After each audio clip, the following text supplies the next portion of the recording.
Olá, meu povo de Deus, eu cumprimento a todos vocês com a graça e a paz de nosso Senhor Jesus Cristo. Esse que vos fala é o pastor Pedro de Souza, fazendo aqui esse vídeo da Igreja Evangélica Assembleia de Deus, Ministério Vila Nova, tem como seu presidente o pastor Josué Rodrigues de Gouveia. E eu quero pedir a permissão para estar com você no seu lar, no conforto do seu sofá, por mais ou menos 20, 25 minutos. Tenha paciência, eu sei que Deus tem uma palavra para o seu coração. E eu selecionei aqui uma porção da Escritura Sagrada para edificar a sua fé. O texto que eu escolhi foi Isaías, capítulo 64 e o versículo 4. Assim está escrito: porém, desde a antiguidade não se ouviu, nem com o ouvido se percebeu, nem com os olhos se viu Deus além de ti, que trabalha para aqueles que nele esperam. Eu vou repetir a última frase desse texto. Não se viu um Deus além de ti, que trabalha para aqueles que nele esperam. Meus queridos, nesses dias e nesse tempo que estamos vivendo, até porque a Bíblia diz que para tudo que sucede debaixo do céu há um tempo determinado, né? E esse é um tempo diferente de todos aqueles que já vivemos. E nesse tempo dessas crises na saúde pública, há tempo para tudo, não é? A Bíblia diz que há tempo até de afastar-se e de abraçar. Imagina a situação como essa. Mas graças a Deus que agora também é tempo de nos comunicar uma palavra, de ouvir algo da parte de Deus. Hoje em dia, se você for olhar o comportamento da sociedade, nós estamos vivendo duas situações bem diferentes. Uma delas é de medo, de insegurança, de incertezas. Muitos não sabem se vão preservar os seus empregos, as autoridades, especialmente sanitárias, não sabem quando é que vai liberar novamente o Brasil para funcionar. Mas nós, o povo de Deus, estamos um passo à frente, porque nós podemos viver a sensação não só de medo, porque somos humanos, mas também de esperança. Esperança num Deus como este que eu acabei de ler na sua palavra, um Deus que trabalha para aqueles que nele esperam. Você já imaginou que sensação mais agradável você ter a certeza desse Deus, de um Deus que não há igual? Ela diz, onde se viu um Deus além de ti? Quer dizer, não há espaço, não há ninguém que possa se equiparar ao Deus que nós servimos. Por esse motivo, por essa razão, é que nós podemos ter esperança. Esperança do verbo esperançar. Não é? Eu posso confiar no amanhã, eu posso crer no amanhã. Por quê? Porque eu tenho um Deus que trabalha em meu favor. É isso que a Bíblia está dizendo, um Deus que trabalha para aqueles que nele esperam, naqueles que têm esperança. Lindo, né, irmãos? Para aquele que tem esperança. Você tem esperança? Então esse Deus está trabalhando por você. Está trabalhando em seu favor. Pelo menos é o que está dizendo aqui a sua palavra. Porém, como toda ação de Deus, toda intervenção de Deus tem a ver com a nossa participação, porque Deus trabalha interagindo conosco. Eu nunca vi uma ação de Deus que não tivesse a participação humana. Eu poderia citar aqui vários exemplos, vou citar apenas um deles. Você lembra quando, lá no início, quando Jesus era bem tenra, uma criancinha ainda, José e Maria ainda carregavam ele nos braços, Herodes mandou matar todas as crianças. O que Deus fez? Mandou que eles montassem um jumentinho e fossem para o Egito.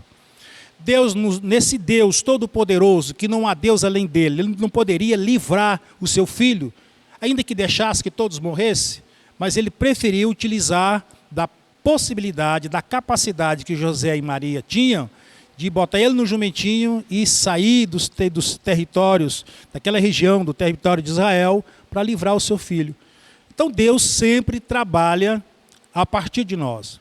E à luz desse texto, como é que eu posso fazer para ter a certeza de que Deus está trabalhando ao meu favor? Porque diz que Ele trabalha para aqueles que nele esperam. Bom seria, irmãos, se isso fosse assim, automático, né? Quer dizer, Ele trabalha para aquele que nele espera, eu vou ficar sentado e vou esperar e Ele vai trabalhar em meu favor. Mas, infelizmente, não é assim que as coisas funcionam. Então, eu separei aqui, dentre tantas, duas atitudes. Falei quantas?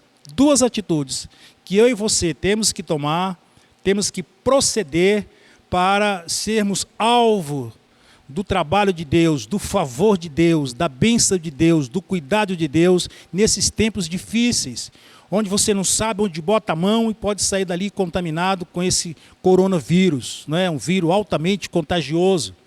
Mas se você tomar posse pela fé, e nós somos cristãos, por isso nós estamos um passo à frente dos demais, porque nós temos, além de esperança, temos fé para crer naquilo que a Bíblia diz, naquilo que ela ensina. E eu separei aqui dois textos para nós analisarmos rapidamente e te dar instrumentos que você possa lançar a mão diante de uma atitude de fé para receber o favor de Deus. O primeiro deles está no Evangelho de São Lucas, capítulo 11.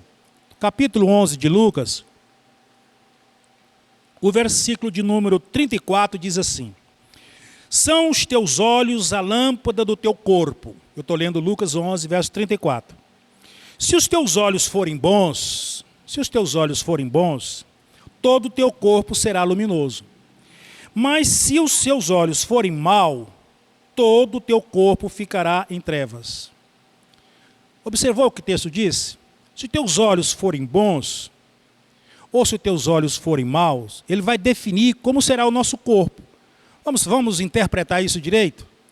Se você aprender a enxergar, a ver, a olhar as coisas na perspectiva correta, você vai ser bem-sucedido naquilo que fizer. Se você olhar as coisas ao seu redor numa perspectiva negativa, para baixo, se você embarcar na onda das fake news que estão aí nas redes sociais, se você embarcar na onda daqueles que estão tocando terror na vida de todos aí, aproveitando essas quarentenas que nós estamos vivendo, para espalhar mentiras, para dificultar a vida das pessoas, diz a Bíblia que você vai sofrer com isso.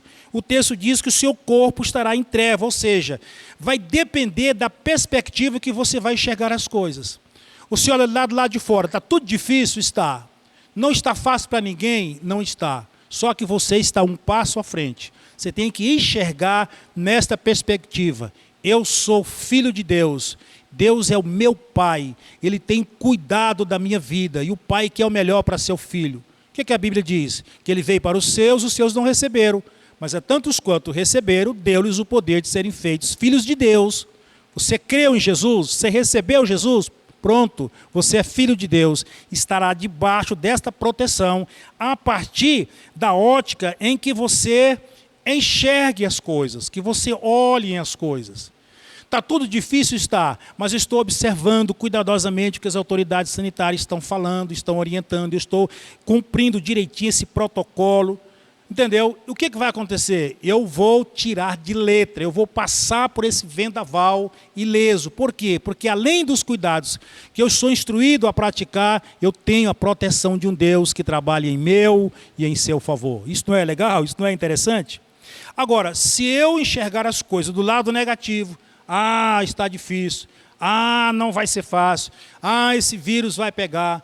Você dá um espirro, já pensa que está com vírus, sai louco comprando remédios nas farmácias para se prevenir. Se você entrar nessa neura, nessa pira, você corre o risco de sua imunidade abaixar, você corre o risco de perder a sua capacidade física de resistir tudo aquilo pelo qual você tem a passar. Então, vai acabar cumprindo o que Jó disse no seu livro, no capítulo 3, versículo 25. Ele disse assim, olha, aquilo que eu temo me sobrevém, e o que eu receio me acontece. Você notou? Jó, no livro de Jó, capítulo 3, verso 25, ele diz, o que eu temo, o que eu tenho temor, o que eu tenho medo, isso me sobrevém. Ou seja, se eu olhar as coisas nessa perspectiva negativa, eu corro o risco de sofrer as consequências disso. E ele dizia, eu receio que tudo isso me acontece. Ele vai viver no medo, ele vai passar para o outro time que não conhece o Deus que eu e você conhecemos.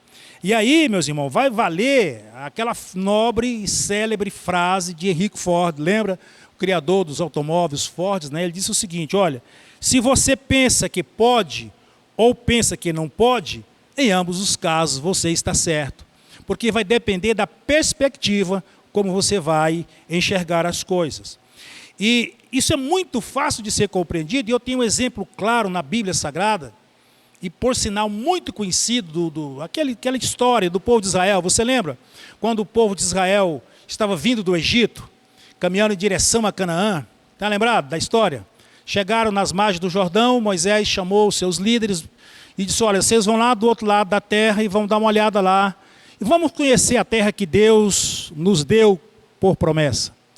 E aí foram 12 homens, um chefe de cada tribo, eles eram 12 tribos. A história é muito conhecida, de repente você ainda não conhece, ou você não teve ainda acesso a essas informações, eu estou te dando alguns detalhes.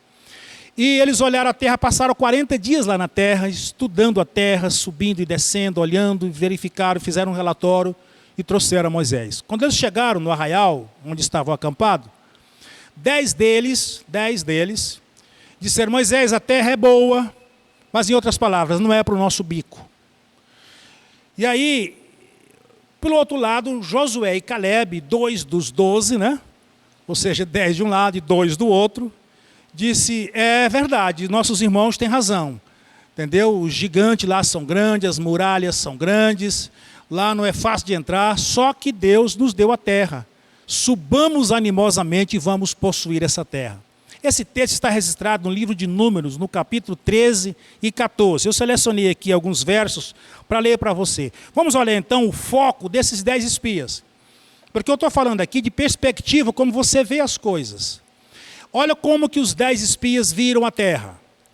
Verso 31 do capítulo 13 de Número. Porém, os homens que com ele, com Josué e Caleb, tinham subido, disseram: não poderemos subir contra aquele povo. E não pode subir por quê? Olha a resposta no final do texto: porque é mais forte do que nós. Nós não vamos subir porque eles são mais fortes do que nós. Olha a perspectiva que eles viram. Eles viram homens gigantes e disseram: olha, eles são mais fortes que nós, por isso não podemos subir. Olha o foco que Josué e Caleb apresentou a Moisés. Está no verso do capítulo 14. Eu vou ler basicamente 3 versículos para vocês. Verso 7 diz assim: falaram a toda a congregação dizendo, Josué e Caleb: a terra pelo meio da qual passamos a espiar é terra muitíssimo boa. Para começar, eles tiveram logo um foco excelente da terra. É muitíssimo boa.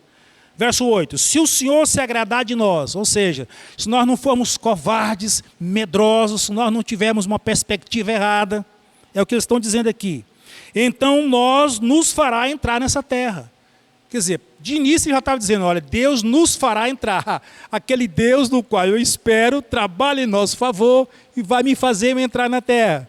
Olha o versículo 9: tão somente não sejamos rebeldes, ou seja, não sejamos desobedientes, incrédulos, contra o Senhor. Não tema o povo dessa terra, porque eles são como pão, nós podemos devorá-los, e Deus retirou deles o seu amparo. Perceberam, irmão, o que é um foco positivo, uma perspectiva positiva? O que é isso? Eles não viram como viram os demais incrédulos. Eles agiram diferente.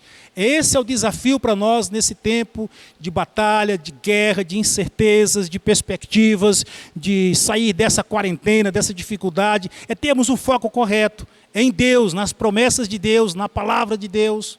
Porque é isso que o texto está dizendo aqui. E então, a diferença entre um e o outro estava exatamente na maneira de enxergar as coisas. Porque isso vai definir se os nossos olhos vão ser bons ou se os nossos olhos vão ser ruins. Não é?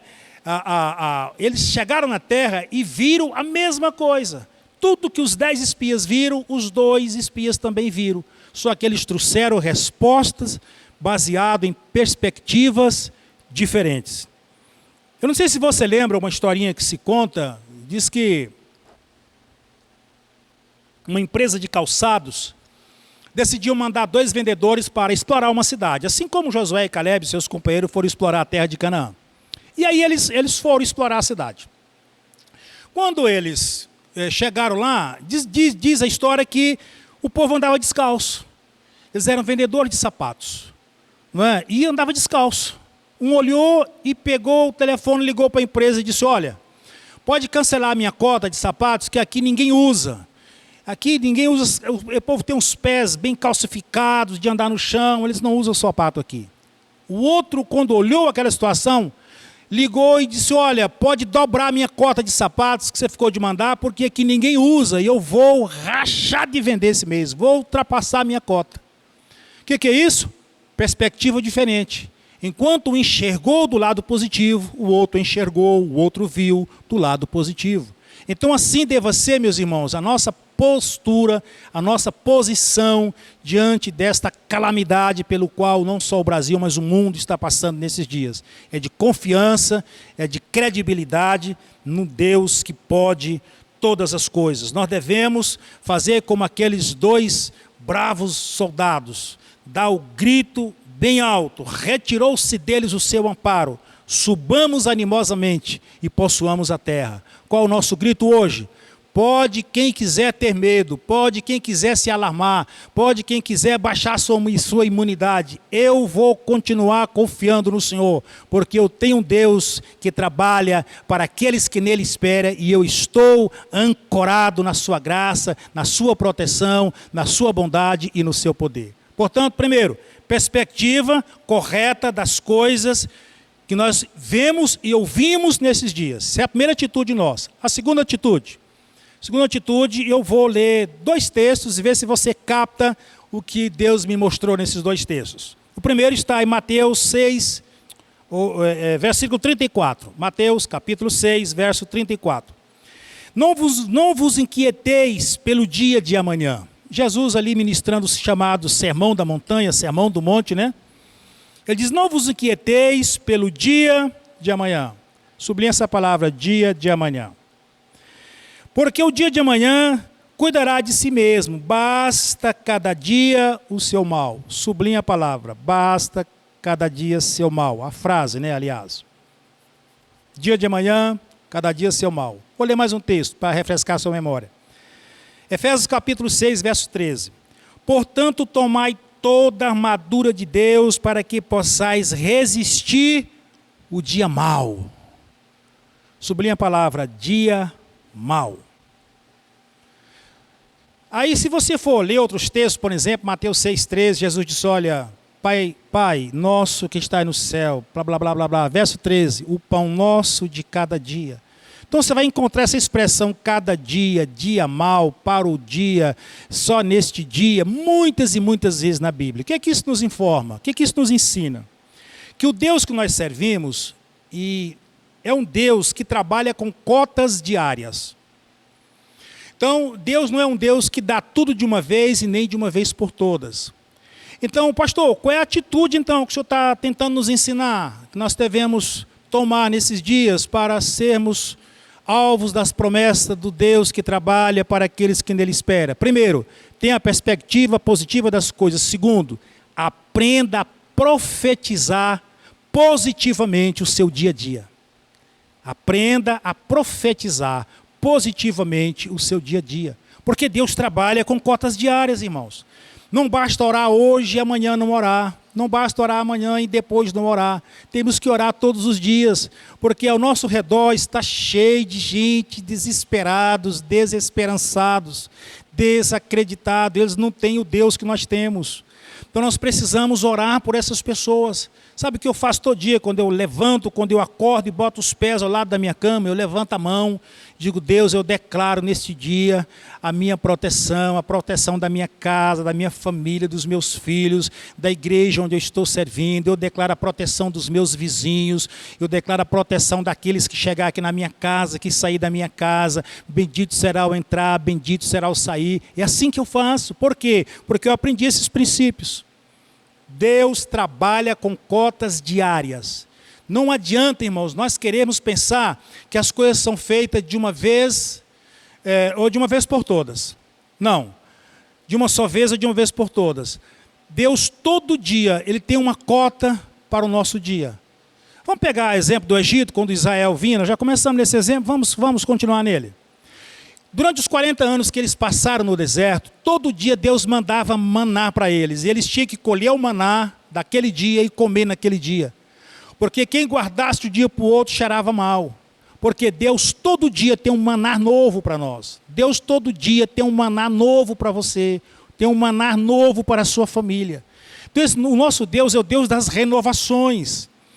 Por isso que Ele recomenda que nós devemos ter sempre uma mente renovada, porque Ele é o Deus do aqui e agora.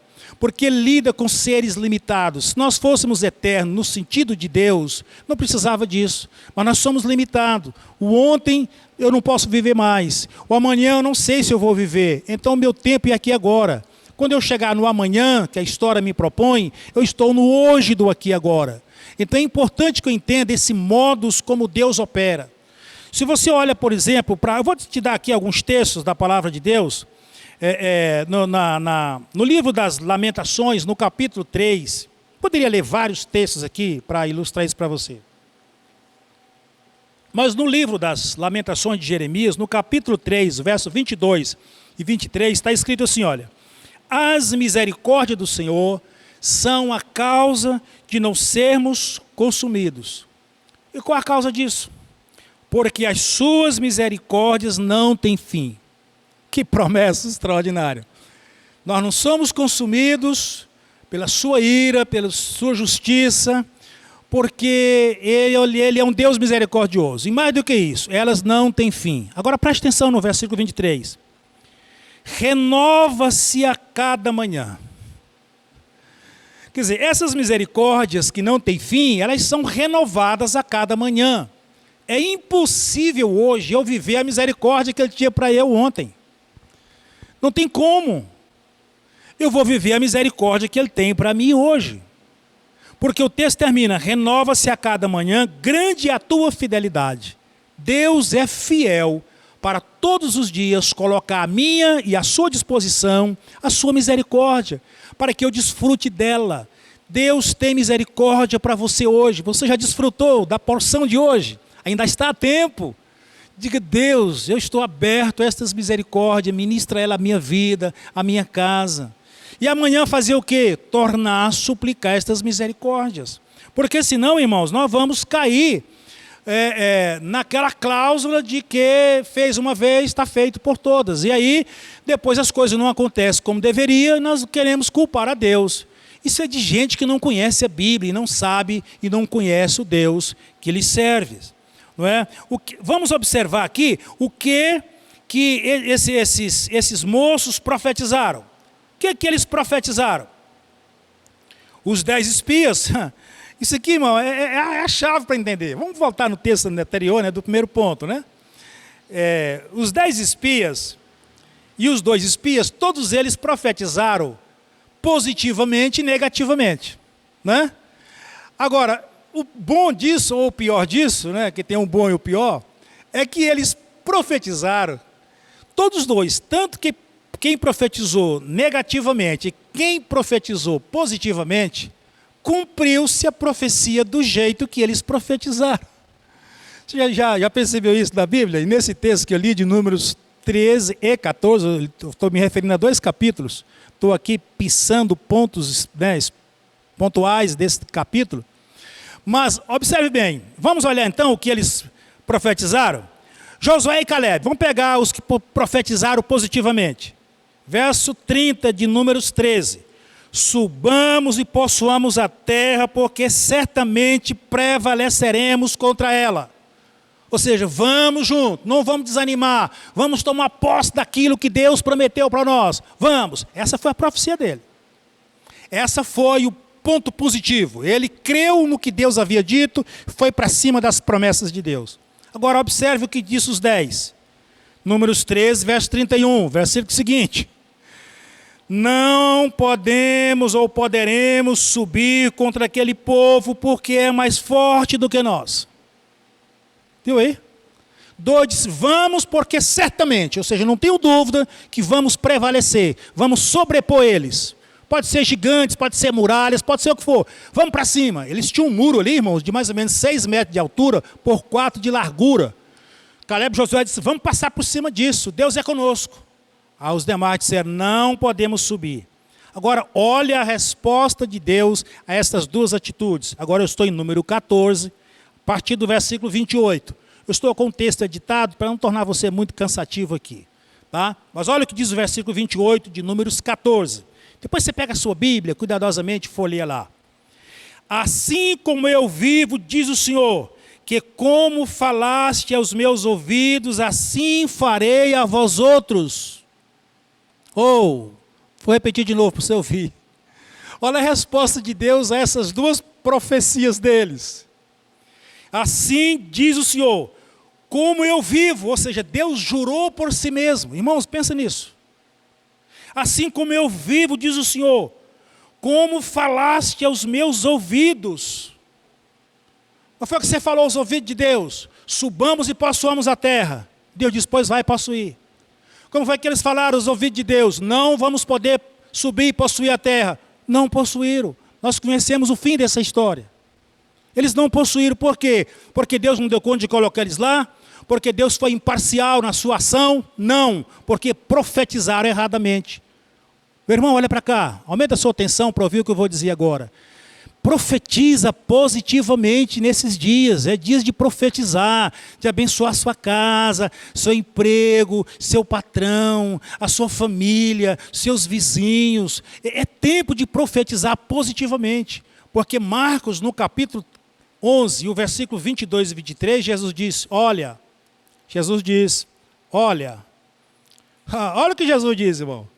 Ele diz assim, olha, tende fé em Deus, no verso 22, Marcos 11, 22. Tende fé em Deus, porque em verdade eu vos digo, que tudo, ele diz quantos? Tudo o que disser, até este monte, ergue-te e lança-te ao mar, e não duvidar em teu coração, mas crê em tudo aquilo que disser, assim lhe será feito.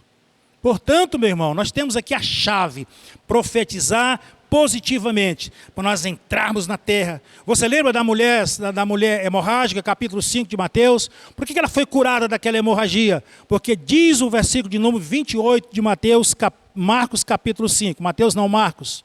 Diz o versículo 28, porque ela dizia, se eu tão somente tocar nas suas orlas, eu ficarei curado. Portanto, amados, essa é a palavra que eu separei para o seu coração nessa tarde. Você precisa enxergar as coisas na perspectiva correta, ou seja, Deus, eu tenho um Deus que trabalha a meu favor. Segundo, você precisa aprender a profetizar diariamente, em cotas diárias, as suas vitórias, a vitória da sua casa e a vitória da sua família. Eu, como seu pastor, me dirijo aqui à comunidade MVN do Recanto do Bosque. Eu oro por você todos os dias, mas há uma parte que você terá que fazer. Que Deus te abençoe, no precioso nome de Jesus, que Ele venha guardar não somente a nossa casa, a nossa igreja, a nossa família, mas também a nossa cidade. Que Ele abençoe o nosso presidente Bolsonaro, que Ele abençoe a sua equipe de governo, especialmente o Ministério da Saúde, que Ele abençoa o senhor Ronaldo Caiado, o seu secretariado aqui, especialmente o secretário de Saúde. Deus abençoe o senhor Iris Rezende aqui, especialmente sua Secretaria de Saúde, para que eles possam dar uma resposta rapidamente, para que o nosso Brasil, o nosso estado, o nosso município volte novamente como era antes. Deus abençoe a todos, fiquem na paz, Deus que vos fala. Um beijo no seu coração.